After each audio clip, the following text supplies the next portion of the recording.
grand merci à Salah ci gunge bi alors suñu gan tey jii Macodou Sène la nekk administrateur civil principal de classe exceptionnelle maire APR bu Niakhar ñu ngi lay nuyu di la ziar di la dalal jàmm monsieur Sène. maa ngi lay nuyu madame di nuyu mbokkal plateau bi di leen gërëm ci invitation bi. merci. merci beaucoup ma fàttali tamit ancien directeur de cabinet nga ancien d'âge primature bind benn livre muy administration l'administration d'État au Sénégal face aux défis de la transformation justement am na lu premier ministre wax keroog sëñ Cheikh livre bi voilà c'est ça mi ngi nii comme ça ñu mi ngi nii paru aux éditions L'Harmattan voilà l'administration d'État au Sénégal face aux défis de la transformation ces réformes incontournables am na lu premier ministre sax junj keroog sëñ Cheikh ñu bàyyi la nga tàmbali waxtaan. Justement monsieur Sène dégg nañ sortie bi nga xamee ni Ousmane Sonko def na ko barki démb. di wax ci déjà service public bu Sénégal tey jii service public boobu est-ce que méngoo nag dëkk bu jëm ci développement ni mu war a doxee. jërëjëf ngeen may ma quand même. ma nuyu waa Sénégal waaye nuyu waa sama commune. commune de Niakhar dans le département de Fatick. sa question bi xam nga avant dañu doon wax réforme de l'administration di wax modernisation de l'administration. mais boo xoolee depuis quelque temps ñu ngi wax transformation de l'administration loolu li mu tekki mooy administration bi il faut ñu soppi ko non pas que parce que ni mu mel léegi baaxul mais lu ne da ngay adapté wu. ci sa contexte méngoo ak jamono. moo tax ñuy wax léegi transformation de l'administration léegi nag may fàttali aussi que du lu bees parce que bu ngeen fàttalikoo depuis Mamadou Dia ba léegi Sénégal mu ngi ci ay réformes ay modernisation waaye fii nag dafa am contexte bu bees bi mooy lan.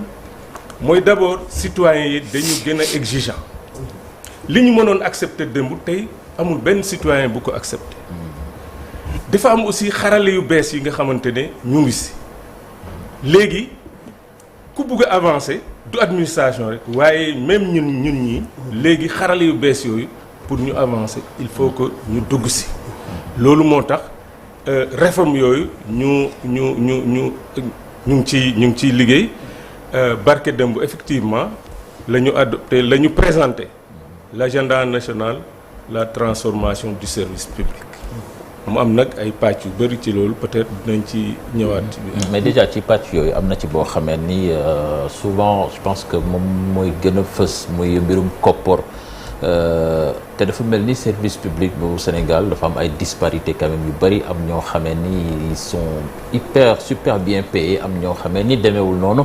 ba moom sax le premier ministre ñu dégg ko muy wax ni que dafa dem ba am ay fonctionnaires milliardaires ce qui est anormal dans une société comme le Sénégal.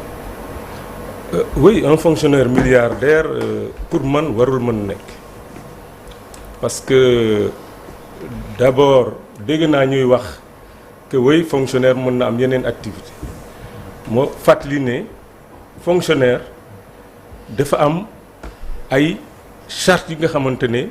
ñoom ñoo ko lal mooy lan boo jëlee l'article 9 de la loi 6133 du 15 juin 1961 mooy statut général des fonctionnaires du Sénégal article 9 bi dafa ne benn fonctionnaire mënul am beneen activité boo xamante ne dañ ko ciy fay sauf maintenant am na ay dérogations comme tey jii boo jëlee médecins yi ak yeneen corps waaye nag loolu yëpp dañ ko encadrer donc pour man effectivement pour fonctionnaire am vraiment ay milliards loolu dina ma jaaxal. waaw maintenant nag lu tax loolu mën a am c'est parce que peut-être textes yi nga xamante ne ñoom ñoo fi nekk duñ ko appliquer ñu ngi ko war a appliquer parce que xam ngeen ne am na ay kuréel yu fi nekk. OFNAC mu ngi fi. CENTIF mu ngi fi. Cour des comptes même mu ngi fi ak yeneen. mais loolu peut-être am na ay considérations yoo xamante ne ñooy dugg ci biir ba duñ ko mën a appliquer ci loolu aussi may wax toujours les interférences d'autres politiciens maanaam souvent nit ñi bu ñu nekkee pouvoir dañuy am benn sentiment d'impunité maanaam tant que yaa ngi yore pouvoir bi da ngay yaakaar ne mën nga def lu la neex mais loolu vraiment texte yi fi nekk charte yi fi nekk bu ñu ko tegoon appliqué ko pour man loolu warul mën a nekk. mais suñ demee ba ay corps yoo xamee ni yu ci mel ni moom fi mu jóge premier ministre fële ca. impôts et domaines seen biir ñuy am ay xeetu organisation interne yoo xamee ni da leen di permettre ñuy am ay revenus yoo xamee ni bokkul ci seen salaire. et ça c'est au vu au su de l'administration. waaw mais loolu nag c'est légal. les fonds communs ça c'est légal c'est prévu par les textes. moo taxoon ñu ne comme loolu c'est légal c'est régulier nañu xool naka la ñuy fexe aussi ba yeneen fonctionnaires yi nga xamante ni ci état bi lañ bokk nan la ñuy fexe aussi ñoom ba ñu gën a gis seen bopp ci rémunération yi moo tax dans les années 2000 amoon na étude bu ñu defoon temps wu président Macky Sall ñu def étude bi pour xool naka la ñuy corriger disparité yooyu malheureusement nag étude boobu ba léegi amul suite mais d'accord naa ak yow nii vraiment ku am avantage pour man war nañ ko bàyyil waaye nag ñeneen ñi aussi comme ñun ñëpp état bi la ñuy liggéeyal war nañ gën a gis suñu bopp ci ni ñuy fayee ak ni ñuy amee indemnité et cetera ak avantage yi maanaam. alors dañu dégg premier ministre mu am ay grief yu nga xam ne porté na ko jëm ko ci doxinu administration mu remarqué ni lu ci bari am na ay yeexaay waaye tamit citoyen bi nga xam ne aussi dafa soxla ci administration yenn mbir yi pour mu jot ci ñoom dafay xaw a jafe beneen bi ci des corruption dans l'administration ay surfacturation yu ci bari daal yu nga xamante ni gis nañu teguwul ci yoon te day gàllankoor liggéey bi indi cassure entre le citoyen ak l'administration loolu joyanti bi nan la war a demee ba nga xam ne loolu dina fi jóge parce que lu yàgg la. bon d'abord man comme fonctionnaire là aussi yéen yi bu ma ko waxee peut-être mën nañ gis ne damay faral sama bopp. mais du loolu c'est-à-dire d'abord quand même sociologiquement. il faut ñu d'accord que ni fonctionnaires yi ay sénégalais lañu. dañu nekk ci benn société donc am na taar yoo xamante ne aussi dëgg-dëgg corps de métier boo dem corporation boo dem da nga ko fay gis maintenant nan la war a def ba combattre la corruption nee naa leen sànq vraiment le dispositif juridique ak institutionnel mu ngi fi. maanaam texte yi ak kuréel yi nga xamante ne war nañ ko xeex ñu ngi fi mais problème bi mooy duñ ko appliquer beneen bi aussi mooy.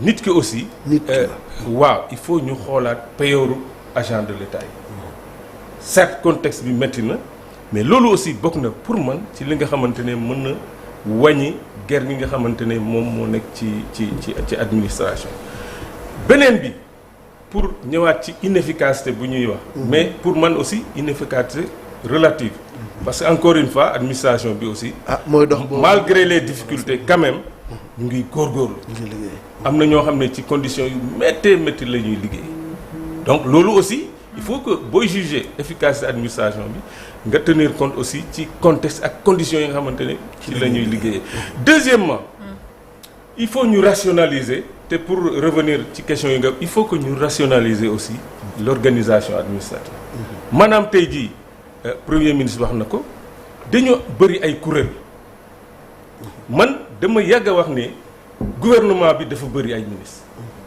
aujourd'hui 35 pour man bëri na. ba tey war nañ ko war a wàññi ci sama livre bi sama thèse mooy mën na ñëw ba 15 à 17 ministères maximum 15 à 17. agence yi dégg ngeen ñu ngi koy wax actuellement. bëri na tey jii bi ma leen ne agence ak structure assimilée. ñu ngi environ à 80. c'est trop tey jii dama gëm ne war nañ ko mën a wàññi de moitié. loolu yëpp bu ñu ko defee parce que inefficacité mooy ñaari kuréel di def benn liggéey di xëccoo. bu ñu ne nañ def lii kii ne non man lii laay def kale ne et cetera. ministre bi war a arbitrer parfois même arbitrage day dem ba premier ministre ba président de la République yooyu yëpp ay source d'inégalité la. te war nañ ko war a xoolaat et j'espère comme ñu ngi wax léegi que agenda bi génn na. am na aussi yoo xamante ne ñu ngi ko envisager pour atteindre objectif boobu. léegi buñ ci eggee peut-être dinañ ci waxaat. ñu xool vraiment application bi parce que encore une fois.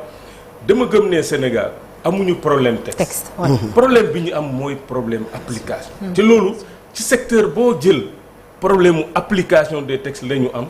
plus que problème mu absence de texte.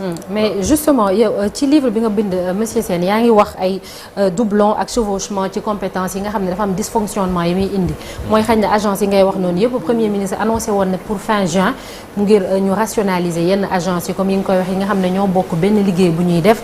après ñu ñëwaat waxaat ci agenda transformation service public bi avant aussi amoon na fi yeneen ay annonce wala ay liggéey yu ñu def que ça soit régime bi wala régime précédent yi lan moo tax amul peut-être parce qu'on peut pas parler de continuité parce que ku ci ñëw même chose ngay wax te au final on se retrouve avec les mêmes difficultés donc finalement rupture bi fan la amee lan moo tax mënuñoo doxal lool fàttali nga ni amuñu problème texte encore une fois. mais mooy li ma leen wax boo xoolee plan yi nekk Sénégal yépp de 79 ba tey. mais ma jël bi nga xamante ni parce que programme national de bonne gouvernance lañ jóge ñëw ci programme d'appui à la modernisation de l'administration muy PAMA. mais boo xoolee axes yooyu ñetti axes ou ñeenti axes yooyu depuis des années même axes yi la ñuy wax. même objectifs yi la ñuy viser. léegi nag lu tax mënuñ ko def d'abord il faut que mu am volonté politique. d'abord parce que administration état dafa am ñoo xamante ne ñoom ñoo am dogal baat bu ñu neen lii lañ war a def léegi aussi doo ne rek man maa am baat nga ne lu ma neex ma def. il faut que aussi pour que ñu réussir agent de l'état yi nga xamante ne ñoom ñoo war a appliquer réforme yi il faut ñu d'accord ci les usagers de l'administration nga xamante ne ñoom la administration bi di liggéeyal aussi il faut ñu d'accord ci donc première chose mooy ñu am ñi jiite am volonté politique affirmée et assumée ñu réussir réforme. deuxièmement il faut que usagers yi ak les agents de l'État aussi d'accord beneen bi il faut que aussi ñu joxe moyens yi pour ñu def réforme bi parce que boo xoolee am na plan boo xamante ne ministère de la fonction publique génne na ko léegi c'est pas moins de 50 milliards 700 yoo xamante ne dañ ko soxla ci année yi donc de 2025 à 2029 xam nga loolu bëri na donc teg agenda bi bu rafetee aussi te moyens yi war dégagé wuñ ko aussi vraiment def naa ne buñ dem fu sër waaw. alors monsieur le maire bu ñëwee tuuti ci li nga xamante ne moom mooy actualité bëggoon nañ xam lan moo nekk war a nekk relation ñi nga xamante ne ñoom ñooy agent de commandement territorial yi mooy maanaam gouverneurs yi mais ak ñi nga xamante ne ñoom ñooy préfet yi ak ñii di élus locaux yi pour un peu faire référence à l'incident qui s'est passé à Kaolack entre le maire et le gouverneur. waaw loolu aussi def naa ne c'est un incident regrettable malheureux. mais li ko indi dama yaakaar ne rek peut-être préfet bi ou maire bi am na ci koo xamante ne peut-être dafa jéggi li nga xamante ne moom la ko yoon may parce que nag encore une fois état toujours ku nekk dafa am cër yu ñu la jox boo fa yemee dafa naa ne problème du am man je suis bien placé parce que maire la mais nag aussi administrateur civil alors en tant que maire am na yoo xam ne am ay cër yoo xamante ne moom laa am mais nag en tant que maire mënuma ñëw aussi ne dëkk bi dara du fa am te ànduma ci loolu vraiment benn maire mënu ko wax surtout ci affaire organisation journée de reboisement journée nationale loolu def naa ne benn problème suñ collègue Mbeng wax na ko démb ci beneen chaîne ku nekk na yem fu mu war a yem mais surtout nit ñi nañuy waxtaan am na yoo xam ne balaa ngeen koy def da ngeen ci war a waxtaan ba jubboo si ou en tout cas ngeen xool naka ngeen koy gérer mais encore une fois yu mel nii bu kenn indi corporatisme administrateur civil rek la damay faral préfet bi ou man maire la élu local la te ma war a faral les élus locaux le maire donc du loolu voilà donc nañu daal yem ci texte yi le préfet moom mooy représenter état bi auprès du conseil municipal am na yoo xam ne sax bu ci àndul effectivement maanaam commune du voté budget il faut que préfet ou sous-préfet approuvé ko pour mu mën a dox. bu dee ci wàllu suuf aussi conseil bu délibéré tant que préfet ou sous-préfet ou gouverneur ci yenn superficie yi tant que ñoom ànduñ si du mën a wéy donc nañu yokk collaboration bi. di waxtaan te vraiment nag di éviter de ñëw ci parce que loolu vraiment dafay ñaaw. parce que ñun ñoo war a en tout cas les responsables ñoom ñoo war a joxe le bon exemple. donc bu ñëwee di xuloo ci nit ñi aussi loolu defe naa ne. alors du lu rafet. man fi ma bëgg a ñëw mooy aussi vous êtes politique barki démb le premier ministre joxe na li nga xam mooy plan de redressement bi nga xam ne moom la présenté. mu mel ni que bëri na ay politique yu ñu définir depuis ñoom bi ñu nekkee au pouvoir am na horizon 2050 il y a eu le projet le livre solution. Finalement on a l'impression que dafa am une impréparation des nouvelles autorités wala boog gis nga ni li ñuy def nii am na efficacité par rapport aux urgences de l'heure. Bon par rapport au plan vous soutenez la majorité wala vous êtes dans l'opposition monsieur bon le maire? voilà on m'a présenté comme maire de APR l'APR. Niakhar oui c'est alors ça. mais là aussi dama war a rectifier. oui précisez oui s'il man vous plaît. j'ai été élu sur la base d'une liste de Benno Bokk Yaakaar. D'accord. Appuyée par des mouvements citoyens. En 2022. D'abord en 2014. 14 d'abord. J'en suis à mon deuxième mandat. Oui. Et puis en 2022.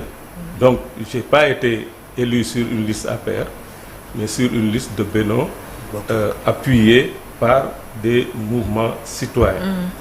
Maintenant rapidement aussi me préciser waat yéen yi mooy bon depuis les législatives man j'ai gelé mes activités. Pourquoi? Parce que d'accord moo woon ci ni ñu tërale woon les listes pour les législatives. Pour ñi ko xam le département de Fatick 17 communes la électoralement boo jëlee 17 communes yi nga jël la commune de Fatick nga xam ne mooy chef-lieu de département chef-lieu de région moo ëppale normalement et ça se comprend électoral. Mais après ñun Niakhar ñun ñooy deuxième te bu ñu fa nekkee ba léegi amul benn élection boo xamante ne gagné wuñ ko amul du présidentiel du législatif du local on a gagné toutes les élections et de la plus belle des manières. Donc ma yaakaar ne bu ñuy te nag defe naa booy dem ci jongante li ngay bëgg mooy gagné. Bien sûr. te pour nga gagner mooy nga am le maximum d'électeurs donc booy dem ci élection nga def loo xamante ne responsable commune Niakhar en tout cas man ak ñi ma àndal d'accord ñu ci woon mais résultat bi mu ngi noonu la commune le département de Fatick a été perdu et c'est parce que justement ci législative. oui parce que man j'avais pris une position ak ñi ma àndal et on avait voté pour la liste pour la liste de Pastef. Et ça, on l'assume. Ah bon, ok. Oui, bien sûr, on l'assume parce que dama considérer que vraiment cër bu ñu waroon cëral ak fu ñu waroon teguñu fa. Donc depuis lors, moi, j'ai vraiment suspendu. Vous êtes plus proche de Pastef non, que de l'APR. non, je ne suis pas plus proche de Pastef. mais ñoom ngeen soutenir ñoom nga soutenir en la législative. circonstance. Au législatif. Au législatif. Et c'est pourquoi nous, on avait gagné la commune de Niakhar, mais au niveau du département, on avait perdu. Mais vous êtes Parce que toujours, vous nous vous êtes gagnez toujours de l'APR. déedéet. J'ai suspendu mes activités. Suspendre ses activités et démissionner, c'est pas la même Non, chose. non, c'est pas la même chose. Il faut que ma toog waxtaan ak samay nit pour ñu xool ndax dañuy démissionner. mais ndax loolu amul contradiction aussi Voilà. monsieur Maintenant, Sène parce oui. que boo suspendre say activité nga ne APR ba pare ñëw soutenir Oui. Pastef muy nekk principal peut-être ñi nga xam ne ñoom ñooy opposant wu peut-être wala sax jamono ji ñoo nekk ci pouvoir bi c'est vrai ñoom ñooy féewul ak waa APR loolu boo ko waxee ça veut dire que peut-être bokkatoo APR. Non. Comment Ça, comprendre pour ça, moi, alors? tant qu'il n'y a pas de démission formelle, c'est kenn mënul ne j'ai quitté l'APR. Mais je ne fonctionne plus. Et d'ailleurs, est-ce que aussi même depuis lors, il y a des activités au niveau de l'APR, au niveau du département de Fatick? Il y en a pas. gis nañ changement yi président Macky Sall def. Oui, mais ces changements-là, encore une fois, bon, man xaw ma nan la demee kenn associé wu ma comme aussi pour la confection des listes aux législatives dama jékki-jékki gis ne diw ak diw ak diw ñoom ñooy nekk candidat du combat wu Macodou Sène mais dama yaakaar ne la commune de Niakhar nga xamante ne en termes de poids électoral boo jëlee commune de Fatick ñun ñoo ci topp vraiment bu ñuy tànn ay député war nañ jël koo xamante ne Niakhar ñu jël ñoo xamante ne ñu ngi woon ci liste bi bu ñu jaaloon ci commune Fatick département Fatick ñooñu ay député lañu mais dañ leen door ci seen kii ci seen commune donc loolu aussi il faut ñu jiital justice ak équité ci gestion du parti. Alors le plan de relance parlons-en. C'est ça. Le plan de relance économique.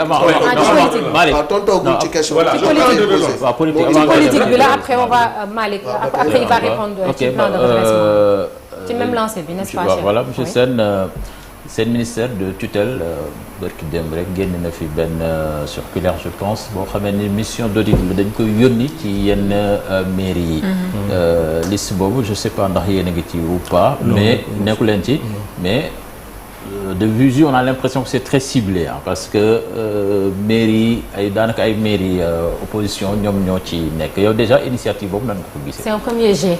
Non moi je considère que c'est tout à fait normal dégg naa ñuy wax en vertu du principe de libre administration des collectivités territoriales loolu warul mën a donc ñu koy wax dañu jóg parce que nag bu ñu fàtte mukk ne démembrement de l'État maanaam banqaasu état bi la donc bu ñu joxee ay moyens état bi war na mën a saytu loolu naka lañ ko yoree donc loolu c'est tout à fait normal maintenant yan critères la ñu jiital loolu xaw ma ko vraiment et maintenant bon peut-être que le ministre bi nga xamante ne moom moo def circulaire bi mais bi nga lire liste bi amoo benn xel mu ñaaw commentaire wala xel non pas xel mu ñaaw sax mais est-ce que amul loo xalaat bi nga lire liste bi.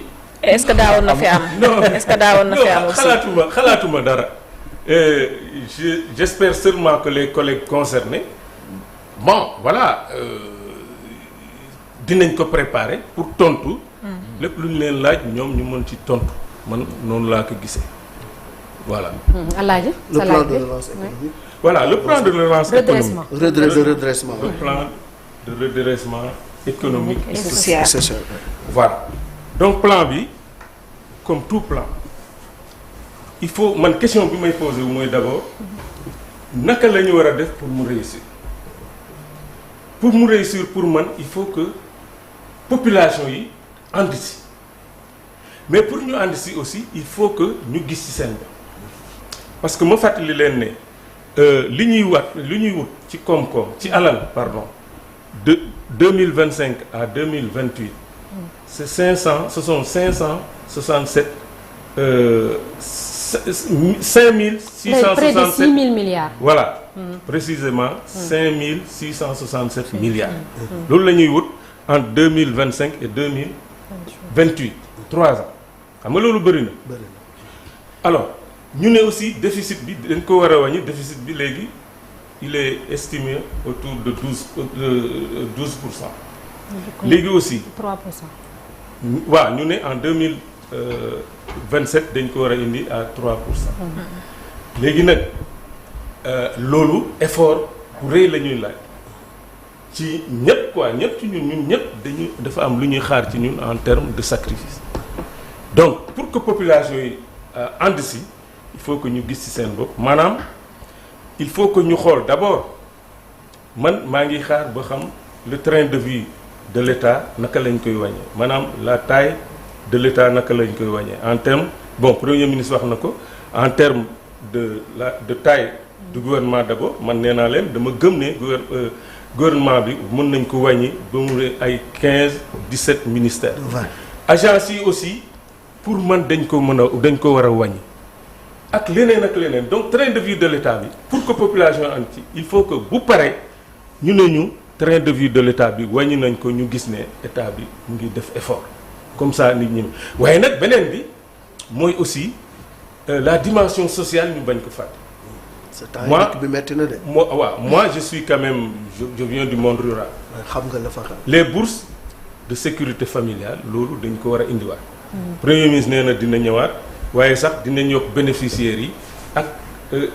montant yi loolu aussi ñu ngi koy xaar avec impatience beneen bi mooy nee nañu subventions yi dinañ ko ciblé waat maanaam ñu xool ñi ko gën a yellool ñu jox leen ko loolu aussi ñu ngi xaar naka lañ koy defee ba nga xamante ne Malick bu fekkente ne moom vraiment am na ay moyens bu ñuy subventionné ay électricité yooyu aussi par rapport ak keneen koo xamante ne amul ay moyens waaw Malick aussi buy fay 100 francs mais ki nga xamante ne amul moyen di fay 80 ou 70 francs def naa ne loolu aussi lu yenu maanaa la waaye nag man encore une fois bu ngeen ma ko mayee lire naa plan bi commentaire yooyu laa ciy def en attendant que ñu commencer appliquer ko ak surtout évaluation yi nga xamante ne premier ministre nee na évaluation complémentaire ñu ngi koy def. yooyu yëpp bu génnee man dinaa mën a am ay éléments. pour ne plan bi lii ak lii ak lii mais pour le moment. noonu laa ko.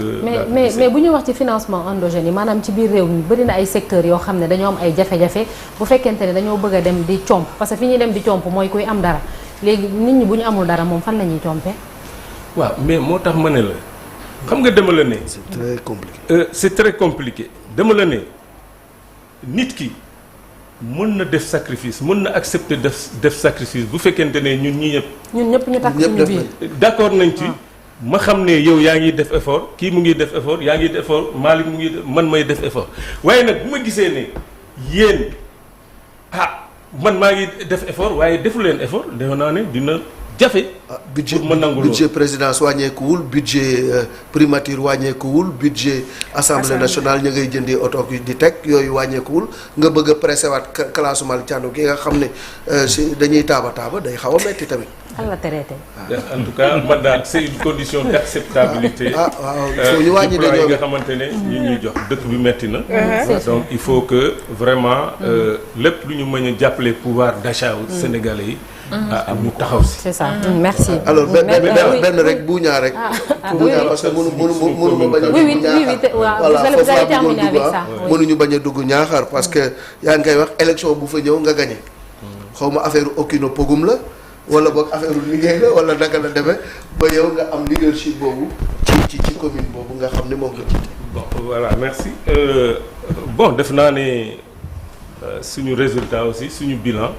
bokk na ci li nga xamante ne moo tax bu ñu defee élection ñu kii alors bi ñu jël commune bi en 2014 6 villages ñoo amoon courant ci commune sur 32 suñ commune 32 villages 6 en 2014 ñoo ci amoon courant tey jii yeneen 26 villages yi am nañu courant. ku def loolu. Bon en tout cas état bi ak ñun PUDC Sénélec et cetera. ak ASER ñoom ñoo ko def. waaye nag à l'époque dafa am fu ma nekkoon. parce que maa ngi woon primature. maa ngi woon aussi comme administrateur à la Sénélec à l'ANER et cetera et cetera. donc yooyu aussi bien sûr bu ñu daan défendre kii man ma défendre aussi sama commune. c'était normal donc am nañ ko waaye nag may lancer un message à ñi nga xamante ne amaguñu courant maanaam les hameaux ak quartier parce que nag bu ma nee accès universel am nañ ko maanaam les 32 villages nekkul ne rek amatul ay hameaux ou ak ay quartiers yoo xamante ne courant bi eggu parce que chaque jour nit ñi dañuy dëkk. donc ñu xam ne ñu ngi liggéey ñu ngi def lu ñu mën pour que amoo yooyu aussi xam nañ ñi may déglu nii xam nañ yan amoo la ñu jot ci courant bi nu mu gën a gaawee loolu nag ñooy ñaan état bi mu jàppale ñu. problème mu ndox amuñu ko problème bi ñu am mooy qualité pas quantité. xam ngeen ne zone boobu yëpp problème qualité ndox la ñu am. waaw beneen bi aussi mooy suuf si aussi ñu ngi ci liggéey bu baax a baax. ak Procasset. Récemment rek la ñu voté lu mot presque 7500 parcelles yoo xamante ne yii régularisation ak yeneen loolu aussi nit ñi il faut ñu jot ko. D'accord. beneen bi ngeen may ma ko. CM dañu am deuxième CM boo xamante ne dañ ko soxla ci Niakhar léegi nag loolu aussi am nañu lycée am nañ CM yeneen mais ci biir Niakhar nga xamante mooy chef-lieu d'arrondissement et mooy chef-lieu de commune dañu. benn CM rek la ñu am élèves yi léegi boo fa demee ils sont à 60 par classe. ça vraiment dafa diis. léegi nag ñun li ñu mën a def nañ ko. def nañ site am nañ site boo xamante ne tey jii bu ñu amee financement dinañ mën a tabax CM boobu foofu. may ñaan état bi aussi mu dimbali ñu ci noonu. allez-y. waa xaalis amul waaye nag loolu aussi. éducation dafa am solo. voilà léegi nag loolu aussi vraiment bëgg naa ci kii beneen bi aussi état bi comme man aussi maa ngi fi am nañ une association des maires du Sénégal dëgg-dëgg ñuy ñaan état bi aussi fonds d'équipement des collectivités territoriales aussi vraiment mu dimbale ñu ci maanaam ñu ngi koy féliciter ñu ngi koy remercier ci li nga xamante ne jot nañu les fonds de dotation maanaam pour fonctionnement mais ba léegi dëgg-dëgg on est au mois d'août ba léegi jotuñu li nga xamante ne investissement moom la état xaalis bi nga xamante ne état daf ñu koy jox pour ñu mën a. li waroon dugg depuis début d'année c'est ça. depuis le début de l'année. D'accord, merci. donc loolu aussi maa ngi lancé vraiment appel à l'état pour que mu jàppale ñu ci loolu. merci beaucoup merci monsieur Macodou Sène dinañ tàggatoo léegi vous restez avec nous ñu dem xooli ji léegi l'observateur ak record li ñu xëyee tey.